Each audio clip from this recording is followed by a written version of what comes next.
The fog came before the soldiers. It rolled across the frozen fields of northern England in the winter of 1070s, swallowing the trees, swallowing the road, swallowing everything except the dark outline of the castle walls rising against the pale sky. And beneath those walls, two worlds existed that would never coexist in peace again. On one side, stone, timber. Men who had lived inside these walls long enough to know every crack in the mortar, every creak of the gate. On the other, tents, fire.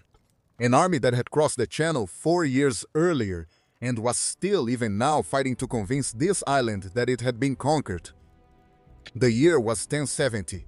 William, Duke of Normandy, already being called William the Conqueror by those who feared him and despised him in equal measure, had spent 4 years reshaping England with castle walls and iron will. By this point, his engineers had erected more than 40 moat and bailey fortresses across the country, each one planted like a stake through the heart of the Anglo-Saxon world. Each one a declaration, "This land is mine." A siege in this era was not the dramatic clash of armies most people imagine. It was slower than that, more patient, more cruel. It was, above all else, a war against time and against the body. The soldier who arrived at a siege camp in 1070 came with a bedroll, a weapon, and whatever food he could carry. He found a city of canvas and mud stretched around the walls of a castle, sometimes for hundreds of yards in every direction. Cooking fires burned in the gray morning. Horses stamped in the cold. Men moved with the mechanical efficiency of people who had stopped expecting anything to change soon.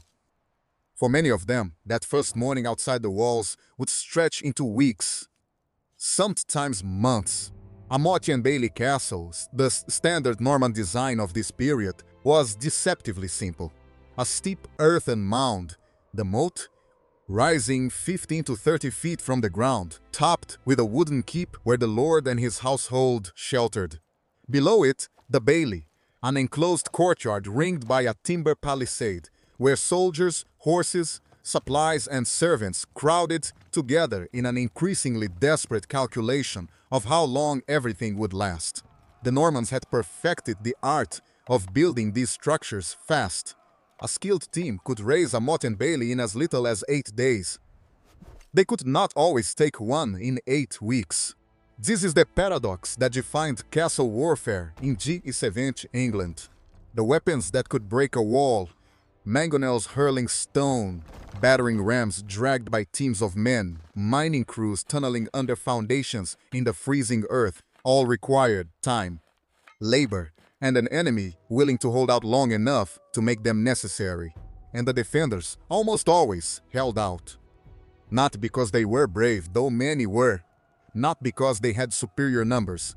Because inside a castle in this period, there might be as few as 20 soldiers holding a garrison against hundreds. They held out because they had no choice. Surrender meant judgment, and judgment in 1070 England rarely meant mercy. So the siege settled in like the weather, cold, persistent, and far more dangerous than it looked from the outside. Because what was coming, for both sides, was not simply a battle. It was an education in how men die slowly and what they are capable of when the only alternative to holding on is letting go. Inside the walls, the first thing that went was spakes, gnawed immediately. In the early days of a siege, a garrison of 20 or 30 soldiers might feel almost comfortable in the enclosed space of a bailey, the courtyard of the castle. There was food in the storerooms. There was water from the well. There was the familiar weight of a routine. Watch rotations, weapon maintenance, the Lord's orders passed down through the chain of command. Then the days began to bleed into each other. By the end of the first weeks, the horses, essential for any eventual relief or escape, were eating grain meant for the soldiers. By the second week, the grain was being rationed. A full ration for a fighting man in this period amounted to roughly 2 pounds of bread and 2 quarts of ale per day. Within a besieged castle, that number dropped, first by a quarter, then by half. A soldier defending a castle in 1070 England would begin to feel the specific mathematics of starvation around the third week. not the dramatic, cinematic collapse of a starving man. Something slower and more insidious. The constant distraction of hunger, the way it pulls at the edge of every thought, the way a man begins to calculate, without wanting to, how many days the remaining sacks of flour represent. The cold made it worse. The typical castle of this period offered shelter, but not warmth. Stone walls radiated cold in winter. The keep, the tall wooden tower atop the moat, could hold a fire, but it was reserved for the lord, his family, and his most senior men. The ordinary soldiers slept in the bailey, in wooden lean-tos, pressed against the palisade walls, wrapped in whatever wool they had. At some point, and the chronicles of this period record this with clinical detachment, the horses were eaten. This was not a decision made lightly. A destrier, a knight's war horse, represented an investment equivalent to a small farm. Eating it was an act of desperation. It was also, in a garrison under siege, almost inevitable. The Anglo-Saxon, Chronicle, and Norman administrative records from this period document horse consumption during extended sieges as a standard progression, not an exception. After the horses came the leather, boiled and softened. It provided minimal nutrition and maximum psychological defeat. And then came the disease. Dysentery traveled through siege garrisons with the efficiency of a second army. Poor sanitation, contaminated water sources, weakened immune systems, and the kind of close quarters that made isolation impossible. These were the conditions that turned a garrison of 30 fighting men into a garrison of 19, then 12, then fewer. A soldier with dysentery in Den 70 had no effective treatment. The medical understanding of the period offered herbal remedies, dried yarrow, ginger root, preparations of oak bark that could ease symptoms but could not stop the progression. Men died not from wounds but from water, not from swords but from their own bodies, and yet they held the walls. This is the detail that the history books summarize in a sentence and that deserves something more. The men inside a besieged English castle in 1070 maintained their watch rotations, repaired their palisades under arrow fire, and reported for duty in the bitter cold while their bodies were failing them from the inside, because they understood something that the men in the tents outside could not yet know. The ones who were really running out of time were not the ones inside the walls. The soldier who had never experienced a siege before was usually surprised by one thing: the boredom. A Norman foot soldier in the besieging army of 1070 spent the vast majority of his time doing nothing that resembled combat. He repaired tent ropes. He hauled wood. He stood watch at intervals through the night, staring at walls that stared back in silence. He ate at first well enough, then less so, as the supply lines from Norman-held towns stretched thinner with every passing week. The romanticized image of medieval warfare, knights in gleaming armor, the thunder of cavalry, the glory of the charge, had almost nothing to do with the reality of a siege. The reality was closer to construction work. Dangerous, exhausting, grinding construction work, conducted in English weather under occasional arrow fire with tools made of wood and rope and human muscle. The Normans of this period were, among other things, extraordinarily capable military engineers. The same organizational intelligence that had allowed them to build 40 castles across England in 4 years also allowed them to construct siege infrastructure with speed and precision. A standard Norman siege operation in Den 70 would begin by establishing a blockade, encircling the castles completely to prevent resupply escape. This required a significant number of men, spread thin over sometimes hundreds of yards of perimeter. Then came the engineering. The mangonel, a torsion-powered stone-throwing machine, was the primary siege weapon of this period in England. A well-operated mangonel could hurl a stone weighing between 10 and 30 pounds at a rate of roughly one projectile every few minutes. Against a timber palisade, repeated stone impact could crack and eventually collapse sections of wall. against a stone keep, it caused psychological damage as much as structural. The constant percussion of stone against stone, day and night, wearing down the defenders, resolve alongside their walls. Alongside the mangonels worked the miners. These were specialists, often recruited from regions with established mining traditions, who tunneled under the foundations of castle walls under the protection of wooden galleries called penthouses. The goal was to reach a corner of the wall's foundation, shore up the tunnel with wooden props, pack the cavity with combustible material, and collapse the tunnel in a controlled burn. When the prop burned through, the tunnel collapsed, and if the calculation had been correct, a section of wall came down with it. It was slow work. It was lethal work. And it could take weeks. Meanwhile, back in the camp, disease was doing to the besiegers exactly what it was doing to the besieged. The historical records of this period consistently indicate that illness killed more soldiers during extended siege operations than enemy action.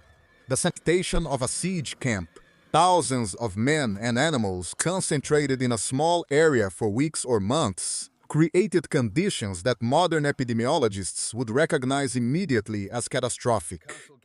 Dysentery moved through the tents as freely as it moved through the walls. The Norman commanders of 10 Septents understood this mathematically, if not medically. Every day a siege continued was the attacking army also weakened. This is why some sieges were abandoned. Not because the attackers gave up on victory, but because they ran out of healthy men faster than the defenders ran out of food. The race was invisible from the outside. No one watching from a distance could see which side was closer to breaking. Which is why what happened next almost always came as a surprise to someone. No siege ended the way the commanders planned it. The assault, the moment the attackers finally moved against the walls in force, was not a decision made from a position of certainty. It was a decision made when patience had been exhausted, when the supply of stones for the mangonels was running low, when the mining crew reported that the foundation had been sufficiently compromised, or simply when the commander calculated that whatever strength his army had left was still more than whatever strength remained behind the walls. In 1070 England, the assault on a castle typically began before dawn. The reasoning was practical.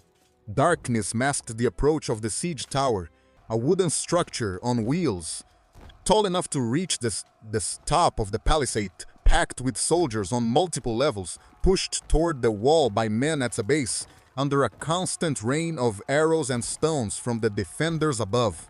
The defenders on the walls were most vulnerable at first light, when the shift change between night watch and morning watch created brief gaps in coverage. What the soldiers inside the siege tower experienced has no good parallel in the modern world. The structure swayed as it moved over uneven ground. The sounds outside, men shouting, mangonels firing, the percussion of projectiles against wood, created a wall of noise that made it impossible to hear orders. The men at the top of the tower, waiting for the moment the drawbridge ramp would drop against the palisade wall, knew that they would be the first ones through. The first man through a breach did not usually survive. This was understood. It was not discussed. The historical chronicles of Norman England record the names of knights who led assaults with the same matter-of-fact brevity used to record harvest yields. The calculation was brutal. Someone had to go first. The men who went first usually died, and the men who followed behind had a somewhat better chance.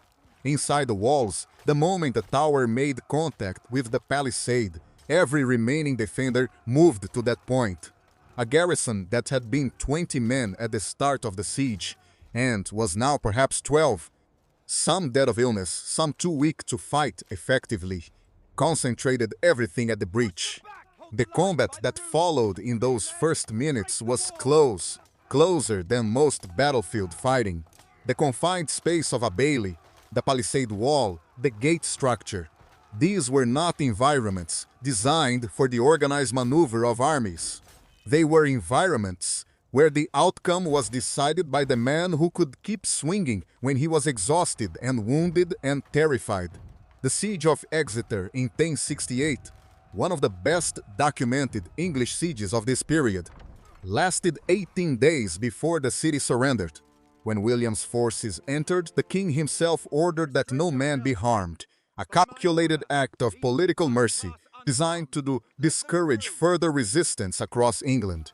It was effective, but the battles for smaller castles as across the north in 1069 and 1070, smaller engagements, smaller audiences, smaller political stakes, were resolved with considerably less restraint. What looked like victory from outside the walls looked very different from inside, and what looked like the end of the battle was, for the men who survived it on both sides, only the beginning of something else entirely. The morning after a castle fell was quiet in a way that the siege had never been. The mangonels were silent, the arrows had stopped. The shouting that had defined every hour of every day for weeks, warnings, the sounds of men in pain, had reduced to something low and shapeless, the sound of an aftermath.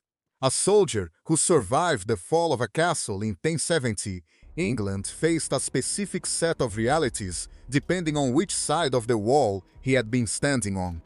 For the Norman attackers, survival meant the right to the spoils. Sacking a captured castle in this period was not simply tolerated, it was expected, built into the logic of medieval military service as a form of payment. Soldiers who had spent weeks in the cold and mud and disease of a siege camp had been promised, implicitly or explicitly, the contents of whatever they took. They took it. What this looked like in practice, the stores of food, whatever remained, were consumed immediately. The horses, if any survived, the valuables of the Lord's household, the weapons and armor of the dead and the captured. For the defenders who survived, the calculation was different. A soldier captured after a siege in 1070 was not automatically killed. He had value as a laborer, as a prisoner to be ransomed if he had any family or lord willing to pay, or simply as evidence of the victor's mercy, which could be deployed politically. But the decision belonged entirely to the commander on the day, and the records from this period show considerable variation. Some captured defenders were released, some were imprisoned, some were mutilated, a hand removed, an eye blinded, as a warning to other garrisons that resistance carried a permanent price. The wounded on both sides received whatever care was available. In 1070 England, that meant very little. There were no surgeons in the modern sense. A barber surgeon, a man who combined shaving with rudimentary medical work, might be attached to a large Norman force. His tools were a knife, a cauterizing iron, honey for wound dressings, and herbal preparations of uncertain effect. Wounds that did not kill immediately often killed slowly through infection over the days and weeks that followed. A man who took an arrow through the thigh and survived the initial trauma had perhaps a 50% chance of dying from the wound in the following weeks. A man who suffered a serious abdominal injury had almost no chance at all. These numbers are not estimates. They are drawn from the comparative analysis of medieval medical records, monastic chronicles, and modern bioarchaeological studies of skeletal remains from this period. The soldiers whose bones have been examined by researchers carry, in their calcium and their healed fractures and their unhealed wounds, the record of what siege warfare actually cost.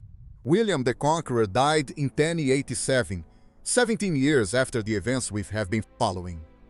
By then, England had been remade.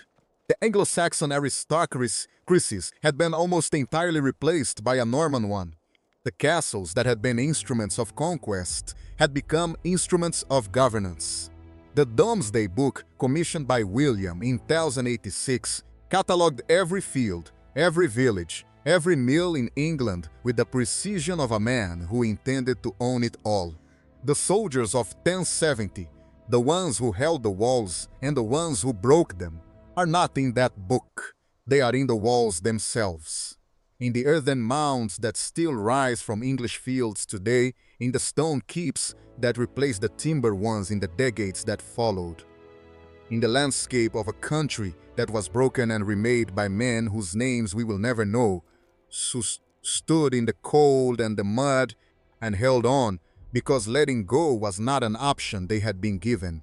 That is what it cost. That is what it built. And that, in the end, is what remains.